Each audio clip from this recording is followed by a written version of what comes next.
ठीक है, तो ये हमारा बात कर लेते हैं इग्नू का फर्स्ट ईयर का कोड है BHIC 131, जो कि मोस्ट इंपोर्टेंट सेशन के अकॉर्डिंग हम अपना सेशन कंप्लीट कर रहे हैं। तो इसका हमने 2 वीडियो अपलोड कर दिया है, उसका लिंक आपको मैं डिस्क्रिप्शन में मेंशन कर दूंगा, आप वहां से जाके उन दोनों सेशन को अटेंड कर सकते हैं। स्टूडेंट्स, ये आपका जितने भी क्वेश्चन मैं करवा रहा हूँ ये वेरी वेरी इंपॉर्टेंट है, इन्हीं क्वेश्चन में आपका पूरा एग्जाम कवर अप हो जाएगा। तो सभी स्टूडेंट्स बुक भी टच मत कीजिए, बस इन क्वेश्चन को कर लीजिए। ठीक है, तो हमारा अब अगला आज के सेशन के अकॉर्डिंग ये क्वेश्चन है, पश्चिमी मध्य एवं पूर्वी भारत की ताम्रपाषाण ताम्रपाषाण संस्कृतियों की प्रमुख विशेषताएं क्या थी? ठीक है, तो ये देख रहा है कि पश्चिमी और मध्य और पूर्वी भारत में ताम्रपाषाण संस्कृति, देखो ये संस्कृति का नाम है ताम्रपाषाण। ठीक है, ता है, उसके बाद म में आधा र है, उसके बाद पाषाण अ। ठीक है, पाषाण। तो देखो अब उत्तर की बात कर लेते हैं। पश्चिमी पूर्वी मध्य भारत में जो दूसरी ओर देखा जाए तो आपका शताब्दी व्यवस्था में ईसा पूर्व का दौरान था, यानी कि ईसा पूर्व का टाइम पीरियड था जो ताम्रपाषाण व्यवस्थाओं का आरंभ किया। ठीक है, इसमें हमें यह देखने को मिला कि ताम्रपाषाण की जो जानकारी है ना, उस समय से लेके यानी कि पूरा पाषाण से लेके अब तक का हमें धातु प्रचुर मात्रा में नहीं मिल पाया है कि ताम्रपाषाण युग था कैसा। जैसे कि मोहनजोदड़ो सभ्यता था ना, मोहनजोदड़ो सभ्यता में आपका मतलब बोल सकते हो धातु मिला, कुछ मिला, तो ये था वो था कि इस युग में ये था। तो ताम्रपाषाण युग में एक पर्टिकुलर जो है कुछ खास चीजें नहीं मिला जिसके रूप में हम बता सके कि ये युग का जो है विस्तार कितने वर्ष पहले या फिर कब से हुआ था। ठीक है, तो इसमें आपका पहला पॉइंट आ जाता है, चित्रित बर्तनों का मुख्य लाल पर काले रंगे हुए। ठीक है, यानी कि जो चित्रित बर्तन थे, यानी कि चित्र बने हुए बर्तन थे, उसमें लाल लाल पर काले रंग बने हुए, यानी कि लाल पर काले रंग, यानी कि लाल रंग के ऊपर काले रंगों का मिश्रण जो है थोड़ा बहुत कहीं कहीं देखने को मिलता था।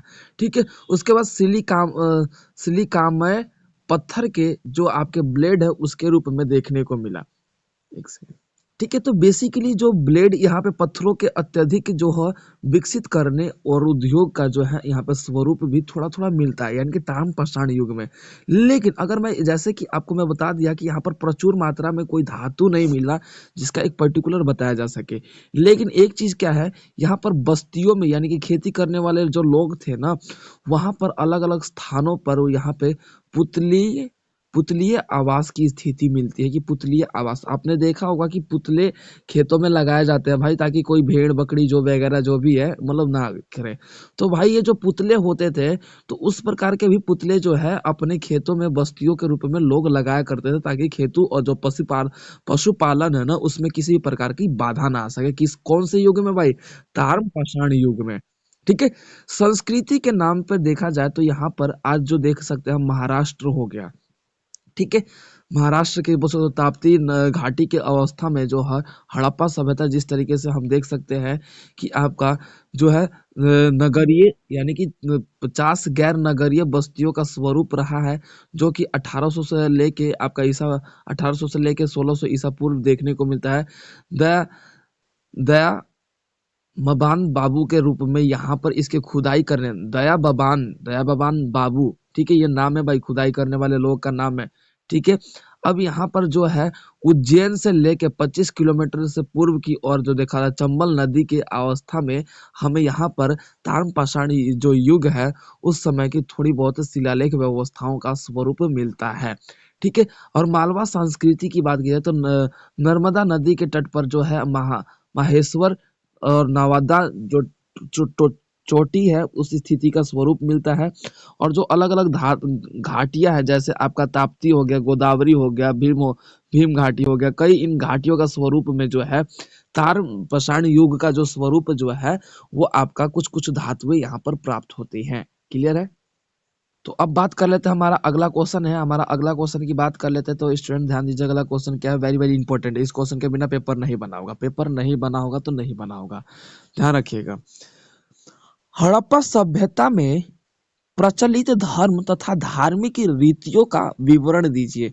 अब ये क्वेश्चन क्या पूछ रहा है, यानी कि जो हड़प्पा सभ्यता सभ्यता था ना, देखो हड़प्पा सभ्यता जो है दयाराम सयानी के द्वारा जो है इसका खोज किया गया था 1900 से 1921 से लेके 1922 के दौरान देखने को मिला था।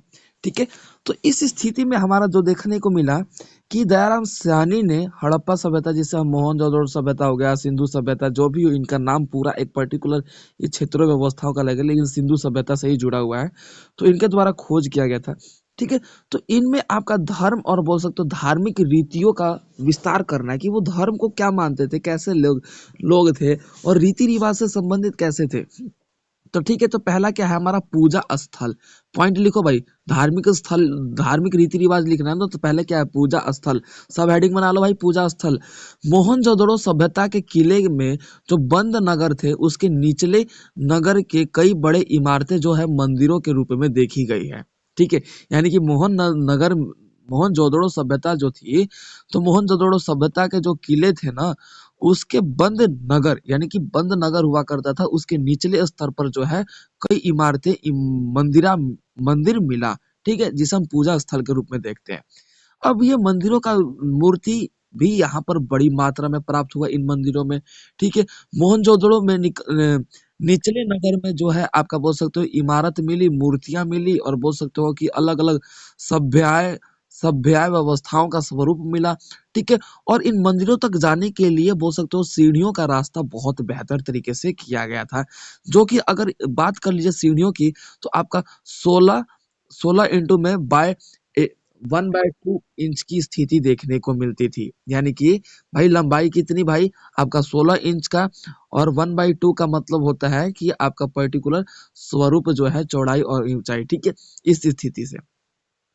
ठीक है, तो ये आपका मोहनजोदड़ो सभ्यता का स्वरूप रहा है, जिसमें हम अपने बोल सकते हैं कि मंदिरों की व्यवस्था मिली, मूर्तियों की व्यवस्था मिली, तो और मंदिरों तक जाने के लिए सीढ़ियों का बेहतर तरीके से स्वरूप मिला। ठीक है, और इसके साथ साथ इन मंदिरों के आसपास जो है पट्टी लगाई गई, ताकि लोगों को गिरने और बोल सकते हो कि बचने में सहायता प्रदान हो सके। ठीक है, अब उसके बाद आराध्य आराध्य की बात की जाए तो भाई मोहनजोदड़ो सभ्यता में लोग आराध्य यानी कि पूज्य व्यवस्थाओं के रूप में वस्तुओं का विशेष स्वरूप देखा करते थे। मिट्टी की मूर्ति को पूजा करने में बहुत ज्यादा ये अपने आप को पवित्रता के रूप में श्रेणी में रखा करते थे। ठीक है, अब बोल सकते हो यहाँ पे पहचान की बात की जाए तो यहाँ पर शिव के रूप में जो है यहाँ पर पूजा की गई, मुहरों के रूप में जो है अलग अलग जो बोल सकते हो मुकुट बनाए गए। ठीक है, तो भाई यहाँ पर एक पर्टिकुलर एक फील्ड अपनाया गया, एक ऐसा इन्वायरमेंट अपनाया गया जो एक अपने आप को भगवान के आराध्य मानते हुए अपने ईश्वर का एक इमेज क्रिएट करते हुए उन्होंने अपने भगवान को एक आराध्य मान लिया। आराध्य हम जानते हो कब मानते हैं, जब हम किसी एक पर्टिकुलर भगवान को पूजते हैं। ठीक है, जैसे फॉर एग्जांपल मेरे शिव भगवान जो है मेरे आराध्य है, क्योंकि मैं ज्यादातर शिव जी को मानता हूँ, या फिर किसी भी एक पर्टिकुलर भगवान को मानने को ही हम उसी भगवान को आराध्य बोलते हैं। ठीक है, अब उसके बाद हमारा आ जाता है मातृ देवी।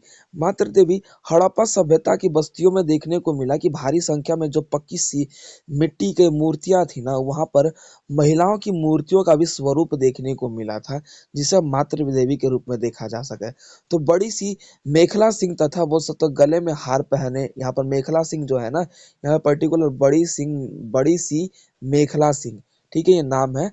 तो यहाँ पर सिंह सिरों पर जो है आपके पंख व्यवस्थाओं का मुकुट यहाँ पर पहनाते हुए महिलाओं की भी मूर्तियों का व्यवस्था स्वरूप अपनाया गया, जिसे हम मातृ देवी बोला जाता है। मातृ देवी यानी कि लाइक कि जैसे हम भारत माता को बना दिए भाई, ठीक है, भारत माता का ये स्वरूप हो सकता है, वो जो वो तो साड़ी पहन रखी है, वो तिरंगा के कलर का पहन रखी है, तो ये मतलब एक पर्टिकुलर हमारा एक बोल सकते स्वरूप क्रिएटिविटी है। ठीक है, यहाँ तक समझ में आ गया सभी को। तो अब हमारा अगला पॉइंट है, इसी में कुछ पौराणिक नायक, कुछ पौराणिक यानी कि कुछ पौराणिक तत्व भी मिले भाई, जैसे कि बोल सकते हो कि धार्मिक महत्व के रूप में देखा जाए तो यहाँ पर मुहर और गंडों पाए गए। गंडों पाए गए। मुहरों का सिर जो होता था वह आपका सिंह के रूप में लंबी दुम वाली आकृति वाली होती थी। ठीक है, और गंडों का मतलब होता है गधा। इन आकृति व्यवस्था का खुर तथा बोल सकते हो पिछले टांगे जानवरों जैसी हो दिखाई दिया करती थी। तो मतलब जैसे कि आपने कई बार देखा होगा, नरसिम्हा भगवान को देखा होगा, तो नरसिम्हा भगवान क्या है भाई? ना नर है, ना नारी है, ठीक है। और ना बोल सकते हो कि ना इंसान है, ना बोल सकते हो अपूर्ण रूप से जानवर है, ना बोल सकते हो कि भक्षक है, ना रक्षक है, ठीक है। तो वो बोल सकते हो कि वो पूर्ण रूप स्वरूप है। तो कुछ ऐसे भी यहाँ पर तत्व मिले जहां पर लोगों के द्वारा जो आकृति बनाई गई थी, जो आपके पर्टिकुलर हर एक सेक्टर के रूप में, जानवरों की रूप में बनाई गई थी, तो भाई उसका एक आकृति का अलग ही पहचान प्रोवाइड करता था, ठीक है।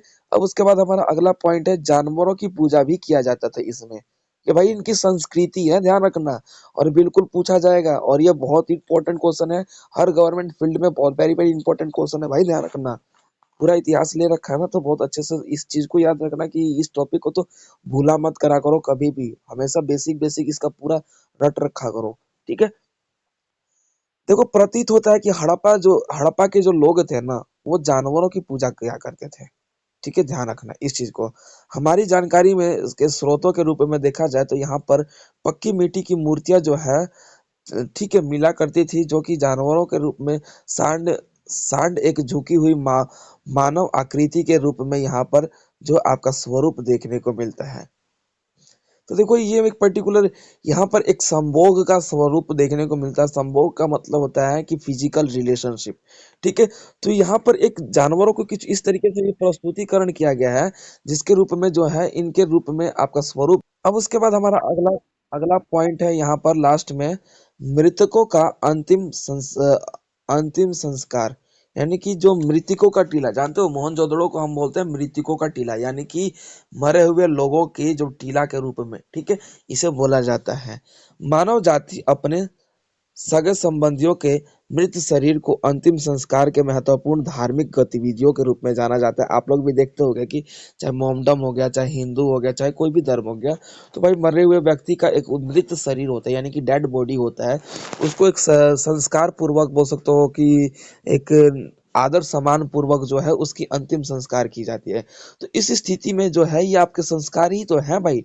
हड़प्पा सभ्यता जो है मृतकों के नाम से, मृतकों के टीला के नाम से जो है, पूर्ण रूप से पूरे विश्व में आज विख्यात है। अगर मिस्र के बोल सकते हैं कि पिरामिड तथा अथवा मेसोपोटामिया नगर की बात की जाए, तो आपको जान के आश्चर्य होगा, जो मिस्र में पिरामिड हुआ था, यानी कि मिस्र में जो पिरामिड है, मिस्र के जो देश में पिरामिड है, वो पिरामिड जानते हो किस लिए? ममीज के लिए बनाया गया था भाई। वो ममीज को, यानी कि ममीज कौन थी भाई? देखो, मिस्र के लोगों का अगर प्राचीन अवस्था की बात की जाए, तो मिस्र के लोगों की ये धारणा हुआ करती थी, ये विचार था कि जो मरे हुए व्यक्ति, मतलब कोई भी व्यक्ति मर जा रहा है ना, तो उनकी आत्मा नश्वर है, यानी कि बोल सकते हो कि वो रह जाती है। अगर उन्हें हम संभाल के साथ रखें, तो वो हमारे, बोल सकते हो, इस अटैचमेंट के साथ वो हमारे पास रहेंगी, और वो एक एक टाइम तक, एक टाइम के बाद वो जीवित हो जाएंगी। हम उन्हें बांध कर रखेंगे, हम उन्हें जाने नहीं देंगे। ये उस समय लोगों की, मिस्र के लोगों की धारणा थी। इसीलिए क्या किया गया था, आपने कई बार मूवी देखा होगा, ममीज मूवी, बहुत अच्छी मूवी लगती है, हॉलीवुड की टाइप में होती है। तो आपने देखा होगा कि किसी, बोल सकते हो कि वो बॉक्सेस, डेड बॉडी के जो बॉक्सेस होते हैं ना, फिल्मों में आपने देखा होगा कि लाइक डेट ईसा मसीह और क्रिश्चियन लोग जो ज्यादा आपको देखने को मिलता है, कि वो आपके क्या बोलते हैं, कारतूस, नहीं कारतूस तो बंदूक होता है, क्या बोलते हैं उसे, माइंड में वर्ड आ नहीं रहा, ठीक है। तो भाई उस डब्बे में रखकर उन्हें बढ़िया से पैक करके, उनके सारे श्रृंगार, उनके सारे आभूषण, सारे उनके ज्वेलरी वगैरह सब रख, उसी में सजा सुजू के रख दिया जाता था, ठीक है। और वो देखा जाता है कि मिस्र के लोगों के द्वारा वो पिरामिड वो इसीलिए बनाया गया ताकि उन डेड बॉडीज के जो ताबूत ताबूत बोला जाता है, उस ताबूत को रख दिया जाए सेफली, ताकि उसे कोई छेड़छाड़ ना करे, और एक समय के बाद वो जीवित हो उठे। इसीलिए यहाँ पर मृतकों का टीला के रूप में भी है, वो देखने को मिलता है। क्यों? क्योंकि जो मृत व्यक्ति थे, उनको सम्मान पूर्वक उनका अंतिम संस्कार किया जाता था। तो ये था आपका मोहनजोदड़ो या हड़प्पा सभ्यता का प्रचलित धर्म तथा धार्मिक रीति रिवाज। क्लियर है? हम बात कर लेते हैं हम अपना अगला क्वेश्चन भाई। अगला क्वेश्चन भाई इतना है ना, इतना इंपॉर्टेंट है कि इस चीज को तो कर ही लो, ये भी हड़प्पा सभ्यता से ही रिलेटेड है। तो भाई ये तो आएगा ही, इन दोनों में से तो ये क्वेश्चन भिड़ना ही भिड़ना है। ठीक है, तो 20 नंबर का तो ये रट लो भाई, सीधी सीधी बात है, रट लेना। देखो हड़प्पा सभ्यता की, क्वेश्चन क्या है, हड़प्पा सभ्यता की नगर योजना तथा स्थानापत्य कला का विस्तार पूर्वक वर्णन कीजिए। देखो भाई, हड़प्पा सभ्यता जो है वो आपका नगर योजना था, यानी कि नगर योजना, यानी कि जैसे हम नगर है ना, जैसे आप बोल सकते हो कि एक है ग्रामीण हो गया और होता है नगरीय शहर। ठीक है, तो भाई हड़प्पा सभ्यता आपका पूरा नगरीय सभ्यता था। ठीक है, क्यों? क्योंकि हड़प्पा सभ्यता जो है आपका सिंधु सभ्यता के प्रमुख विस्तार व्यवस्थाओं का देखने को मिला। यहाँ पर सैंधव लोगों का सौंदर्य व्यवस्था भी था, सैंधव लोगों का सौंदर्य व्यवस्था भी था। दयाराम साहनी के द्वारा हड़प्पा सभ्यता की खोज की जो सिंधु सभ्यता के रूप में जानी जाती है। ठीक है, मोहनजोदड़ो सभ्यता, हड़प्पा सभ्यता, कालीबंगा और चांदूदड़वा, उसके बाद लोथल इत्यादि जो है यहाँ पर आपको देखने को मिलता है। संधेव लोग जो थे आपके सभ्य और उच्च कोटि के अभिन्न लोग माने जाते हैं। संधेव जो यानी कि संधेव लोग जो थे, जाति से जो संधेव थे वो आपके उच्च कोटि के और सभ्य लोग माने जाते हैं, यानी कि बहुत निष्ठावान। निष्ठावान का मतलब होता है कि पर्टिकुलर शांति पूर्वक, ये नहीं कि हाँ आक्रोश आ गया किसी को ले भट लो भट मार रहा है, ऐसा कुछ नहीं। सभ्य यानी कि गाली गलौज नहीं करना, अपने पवित्रता पर ध्यान रखना, इस तरीके का लोग हुआ करते थे भाई। ठीक है, तो देखो यहाँ पर जो है आपका संदेह जनों की व्यवस्था देखी जाए तो यहाँ पर जो निर्माण किया गया है, सड़कों को सीधे नगर से जोड़ने का प्रयास किया गया, चौराहों का भी निर्माण किया गया। ठीक है, और यहाँ पर जो मकानों का निर्माण किया गया उसे पहले ही व्यवस्थाओं का सुनिश्चित कर लिया गया कैसे निर्माण करना है। उत्तर से दक्षिण तक जो है आपका देखने को मिलता था। और दूसरी बात, मोहनजोदड़ो आपका राजपथ की चौड़ाई के रूप में 10 मीटर की व्यवस्था में फैला हुआ था। कच्ची सड़क की जो है सुविधा को खत्म कर और पक्की सड़कों का निर्माण कर दिया गया था। और सड़कें जो है कच्ची होती थी लेकिन उन पर आपका बोल सकते हो कि आगे चल के पक्की करने की कोशिश व्यवस्था को करते हुए मोहनजोदड़ो सभ्यता जो है कालीबंगा कालीबंगा का एक बोल सकते हो फर्श व्यवस्थाओं का स्वरूप देखने को मिलता है। कि यहाँ पर जो है कालीबंगा, मोहनजोदड़ो से कालीबंगा का जो एरिया है ना, वो आपका पर्टिकुलर पक्की सड़कों के रूप में देखने को मिलता है। तो इस स्थिति में हम देख सकते हैं कि सारे जगहों पर इस तरीके का स्वरूप अपनाया गया। चतुर चतुरा चतुर्भुज व्यवस्था के रूप में जो है आपका गोलाकार व्यवस्थाओं का स्वरूप न अपनाते हुए यहाँ पर जो है गढ़ी हुई नगरीय व्यवस्थाओं का स्वरूप देखने को मिला। तो धोलावीरा ठीक है, धोलावीरा, राखीगढ़ी और बोल सकते हो कि सिंधु सभ्यता के जो है ये क्षेत्र है आपका पर्टिकुलर देखने को मिलता है कि विकसित क्षेत्र के रूप में जाने जाते हैं, जो कि आपका नगरीय सभ्यता के रूप में इनका नाम सर्वोपरि लिया जाता है। धोलावीरा एक ऐसा शहर है जिसमें नगर 3 भागों से विभाजित है, यानी कि 3 भागों में बटा हुआ था भाई नगर। ठीक है, क्लियर है। अब लोथल आयत आ- आयत आयत ताकार के रूप में जो देखने को मिला, आयत ताकार का मतलब होता है कि एक ऐसा एरिया के रूप में, जैसे आपने देखा होगा कि चौराहा, त्रिकोण, त्रिकोण का मतलब 3 राहें जहाँ मिलती हो, चौराहा यानी कि 4 राहों का मिश्रण होता है। ठीक है, तो ये आपका कहलाता है। ठीक उसी प्रकार से ये जो आपके एरिया कहलाए ना, ये आपका पर्टिकुलर यहाँ से यहाँ जाने में सुविधाजनक रहा। सभ्यता के अंतिम काल के रूप में संभवतः और पूर्ण निर्मित के कुओं का जो है निर्माण भी देखने को मिला। ठीक है, कुओं के रूप में जो है आपका पानी निकालने का, निकासी करने का भी स्वरूप देखने को मिला। ठीक है, और इसके साथ साथ बारिश के पानी को इकट्ठा करने तथा उसका उपयोग करने में भी महत्वपूर्ण भूमिका निभाने लगा। ठीक है, अब उसके बाद सार्वजनिक भवन, जो सार्वजनिक भवन थे, हड़प्पा सभ्यता, मोहनजोदड़ो, कालीबंगा, लोथल आदि जो है आपका प्राचीनतम व्यवस्था के रूप में जो है यहाँ पर स्वरूप देखने को मिला। ठीक है, अब उसके साथ साथ आप देख सकते हैं कि यहाँ पर लगभग 12 से 15 मीटर के बीच में जो है आपका निर्माण करने का जो है पक्की सड़कों का निर्माण करने का प्रथा अपना लिया गया। अब देखो भाई, कहाँ हमारा 15 मीटर की सड़क, मीटर की लंबाई नहीं होती, मतलब की चौड़ाई नहीं होती, लेकिन उस समय जो है 12 से 15 मीटर की चौड़ाई हुआ करती थी सड़कों की। बताओ, हमारी सड़कों की थोड़ा देख लो, नॉर्मल एरिया की सड़कों का चौड़ाई नहीं मिलेगा इतना। मेरे को तो लगता है कि दो इंसान लेट जाए तो पूरा सड़क ही भर जाएगा चौड़ाई के बारे में। बहुत सी जगह तो है कि एक इंसान अगर लेट जाए तो उसकी हाइट के अनुसार सड़क की नपाई कर दी जाएगी उसके चौड़ाई। तो ये क्या है, हमारा पूर्ण रूप से जो ये सभ्यता था ना, पूर्ण रूप से आपका हर एक एंगल में नगरीय सभ्यता कहलाया। ठीक है, तो ये आप लोग डेट याद रख लेना भाई। दीवारों की जो है आपका 12 पॉइंट जो है 9 मीटर चौड़ाई देखने को मिला, और ऊंचाई की बात की जाए तो 10 पॉइंट देखने को मिला। ठीक है, तो ये हमारा पर्टिकुलर जो है आपका क्वेश्चन है। अब इसके साथ साथ इसमें और भी लिख सकते हो भाई कि प्रत्येक खंड में यहाँ पर क्षेत्रफल हुआ करते थे भाई, खंड में विभाजित थे, पंक्तियों में विभाजित थे। तो भाई यहाँ पे पंक्ति जो आपको देखने को मिला 15.24 इंटू में 6.10 मीटर की पंक्तियां यहाँ पे देखने को मिलती थी। ठीक है, तो ये आपका पर्टिकुलर पूरे एक ऊंचाई से लेके पूरा एक मोहनजोदड़ो सभ्यता का स्वरूप है कि भाई दीवालों की ऊंचाई कितनी हुआ करती थी, वहां के लोगों का सभ्यताओं का स्वरूप कैसे हुआ करता था। तो ये पूरा एक क्वेश्चन है जो कि आप इसे अच्छे से थोड़ा बहुत पढ़ लेना वीडियो के थ्रू, उसमें पूरा आपका लिखा हुआ है। ओके, अब हमारा अगला क्वेश्चन है डियर, ध्यान रखिएगा। सातवाहन संस्कृति के कला एवं स्थापत्य का वर्णन कीजिए। सातवाहन ये क्वेश्चन जरूर पूछेगा भाई, सातवाहन से रिलेटेड जरूर पूछेगा, बिल्कुल ध्यान रखना। सपूत सातवाहन सम्राट। ठीक है, तो देखो, सपूत सातवाहन सम्राटों की धार्मिक व्यवस्थाओं का नीतियां जो है दक्षिण भारत के बौद्ध कला में बहुत अत्यधिक प्रोत्साहन रूप में मिला है। यानी कि जो सातवाहन है ना, वो हमारे दक्षिण भारत का स्वरूप जो है बौद्ध कला का अत्यधिक स्वरूप में देखने को मिला है। ठीक है, इसमें नए सपूत यानी कि नए सपूत का निर्माण और बोल सकते हो प्राचीन सपूत का स्वरूप भी देखने को मिलता है। ठीक है, दुर्भाग्यवश की बात की जाए तो इन सपूतों का आज कोई भी अपनी पूर्ण रूप से अवस्था या फिर इसकी खुद की पहचान नहीं देखने को मिला।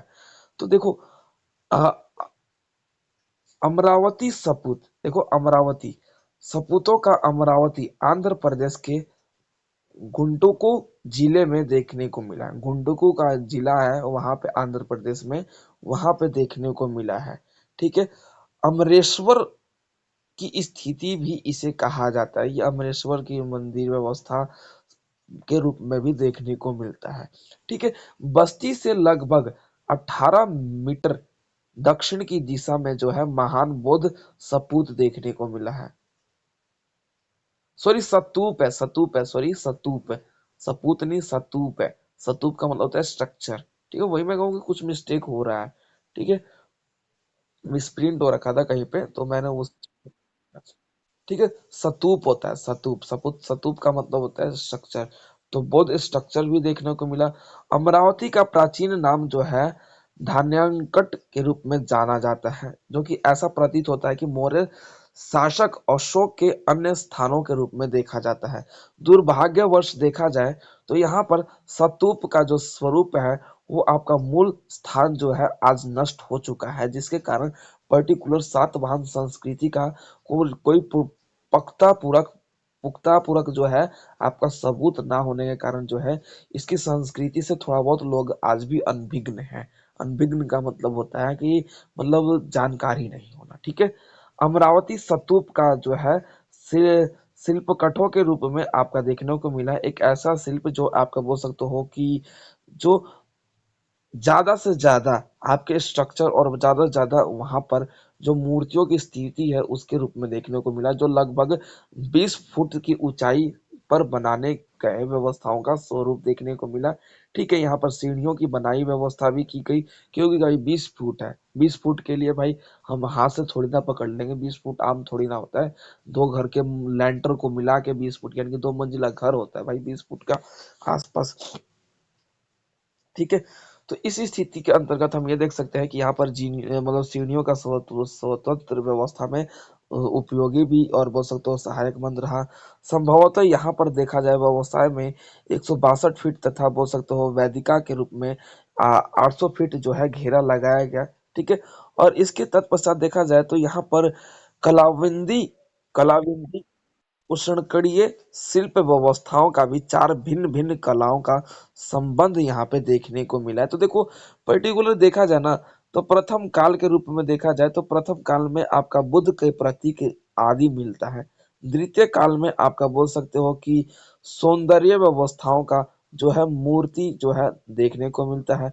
जो महाभी महाभिसंक्रमण महाभिसंक्रमण का मतलब होता है कि दूसरों के लिए संहारक बनना। संहारक का मतलब होता है कि भाई पापी होते हैं, जैसे आप नरसिंह नरसिंह भगवान को देख सकते हैं भाई, किस तरीके से उन्होंने बोल सकते हो कि जो है प्रहलाद थे, उनके पिता का नाम क्या था, प्रहलाद के पिता का नाम क्या था, माइंड से आ नहीं रहा। ठीक है, तो उनको किस तरीके से नरसिम्हा भगवान ने उन्हें मार डाला। ठीक है, तो ये आपका बोल सकते हो कि अरे जो उसका नाम क्या है, जो मतलब ना चौखट पे मर सकता था, ना घर में ना मर सकता था, ना बाहर ना मर सकता था, ना आकाश में ना धरती पे, क्या। हाँ हाँ हाँ, उसका नाम क्या था वही, उसका नाम भी अजीब है, उसी चीज पे अजीब है कि हाँ है, हिरण्यकश्यप। हिरण्यकश्यप है, या बिल्कुल बिल्कुल ठीक है। तो इस स्थिति में जो है आपका यहाँ पर द्वितीय व्यवस्थाओं का स्वरूप मिला, जो है आप महाभिसंक्रमण देखने को मिलता है। महाभिसंक्रमण का मतलब होता है कि हम अपने बोल सकते हो लोगों के पापियों का नाश करने के रूप में। ठीक है, तो ये आपका क्वेश्चन है जो कि कंप्लीट होता है। तो इस क्वेश्चन में यही है कि सातवाहन संस्कृति की कला और स्थापत्य व्यवस्थाओं का वर्णन कीजिए। वेरी वेरी इंपॉर्टेंट है, इस पे एक और क्वेश्चन करवा रहा हूँ, सभी स्टूडेंट ध्यान से सुनेंगे। तो ये आपका सातवाहन राज्य की शासन व्यवस्था कैसी थी। क्वेश्चन है, सातवाहन राज्य की शासन व्यवस्था कैसी थी, वर्णन कीजिए। देखो लगभग 3 शताब्दियों के रूप में जो है दक्षिण पंथ की अवस्थाओं का ही जो है ये संस्कृति देखने को मिला, कि 3 शताब्दी पहले की बात की जा रहा है। तो दक्षिण पंथ यानी कि दक्षिण के जो क्षेत्र थे ना, वहां पर सातवाहन संस्कृति व्यवस्था देखने को मिलती है, जो कि मैंने ऊपर थोड़ा सा बता ही दिया था। काल में राजनीति व्यवस्था और सांस्कृतिक व्यवस्था दोनों के दृष्टिकोण देखने को मिला, कि एक तरफ राजनीति भी चल रही है और दूसरी तरफ सांस्कृतिक व्यवस्था भी बेहतर तरीके से चल रही है। सातवाहन कालीन व्यवस्था जो है दक्षिण भारत का एक मात्र मात्र ऐसा शासन व्यवस्था है जो आपका सामाजिक, आर्थिक तथा धार्मिक सभी तथा कलात्मक व्यवस्था, सभी कलाओं का स्वरूप को साथ लेकर चलना और आगे बढ़ना इसमें देखने को मिलता है। ठीक है, सातवाहन राजाओं में ने जैसे मौर्य नरेशों के आदर्श पर ही आपका देखने को मिला, यहाँ पर प्रशासन व्यवस्था का गठन किया गया। ठीक है, किसके द्वारा किया गया था भाई, मौर्य नरेशों मौर्य नरेशों के आदर्श पर ही अपने प्रशासन का गठन यहाँ पर किया गया। शासन का स्वरूप है राजतंत्रात्मक ही था। ठीक है, सम्राट अपने अनुसार जो है अपना कार्य करते थे। ठीक है, देवी उत्पत्ति के रूप में है यहाँ पर विश्वास व्यवस्था का भी रखा गया है। यानी कि शासन करने वाले लोग जो है ना, वो आपका किस पे विश्वास करते थे भाई, ईश्वर व्यवस्था पर विश्वास विश्वास किया करते थे। सातवाहन जो है नरेश राजन व्यवस्था और राजा और महाराजा तथा संघों का अनुक्रमण भी देखने को मिलता है, कि भाई यहाँ पर रानी, देवी देवता, महादेवी, उपाधि व्यवस्था, इन सभी प्रकारों का उपाधि देते हुए यहाँ पर राजनीति व्यवस्था की स्थिति को अपनाने का प्रयास किया गया था। गौतमी पुत्र तथा बोल सकते हो पुत्र पुलुमाली माल, मा, माली, ठीक है, पुलुमाली, ठीक है, और उसके बाद महासेनापति नामक, ठीक है, इत्यादि का भी स्वरूप हमें यहाँ पर देखने को मिला।